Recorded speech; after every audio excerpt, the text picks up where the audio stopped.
2013ஆம் ஆண்டு பாட்டாளி மக்கள் கட்சி நடத்திய நிகழ்ச்சி ஒன்றில் திட்டமிட்டு வன்முறை வெறியாட்டத்தை கட்டவிழ்த்துவிட்டனர்.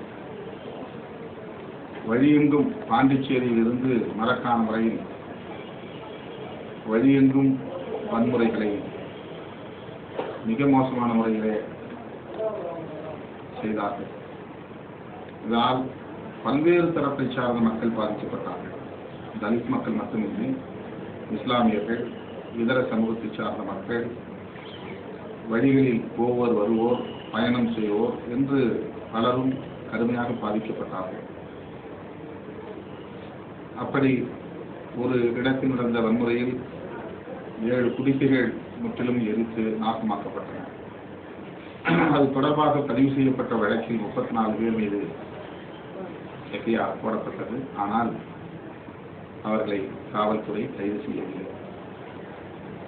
இது ஒரு பானை சோற்றுக்கு ஒரு சோறு பதம் என்பதைப் போல புரிந்து கொள்ள வேண்டும்.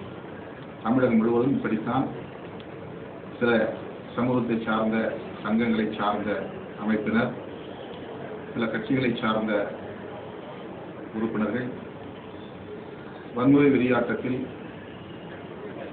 பொருட்களை, பொது சொத்துக்களை சேதப்படுத்துகிற வன்முறை வெறியாட்டத்தில் ஈடுபட்டு வருகின்றனர். ஆனால் காவல்துறையினர் வழக்கு பதிவு செய்வதோடு சரி, யாரையும் கைது செய்வதில்லை.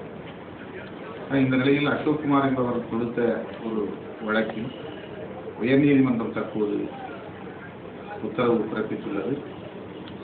அந்த வன்முறையில் ஈடுபட்ட 34 பேரில் 32 பேரை உடனடியாக கைது செய்து சிறையில் அடைக்க வேண்டும் என்று ஆணை பிறப்பித்துள்ளது. பாதிக்கப்பட்டோருக்கு நீதி கிடைத்திருக்கிறது என்பதை உறுதிப்படுத்துகிறது. அந்த வகையில் உயர்நீதிமன்றத்தின் இந்த தீர்ப்பை விடுதலை சிறுத்தைகள் வரவேற்கிறது, பாராட்டுகிறது. பாட்டாளி மக்கள் கட்சி எப்படிப்பட்ட வன்முறை கட்சி என்பதை மீண்டும் இந்த தீர்ப்பு உறுதிப்படுத்தி இருக்கிறது என்பதை பொதுமக்கள் புரிந்து கொள்ள வேண்டும்.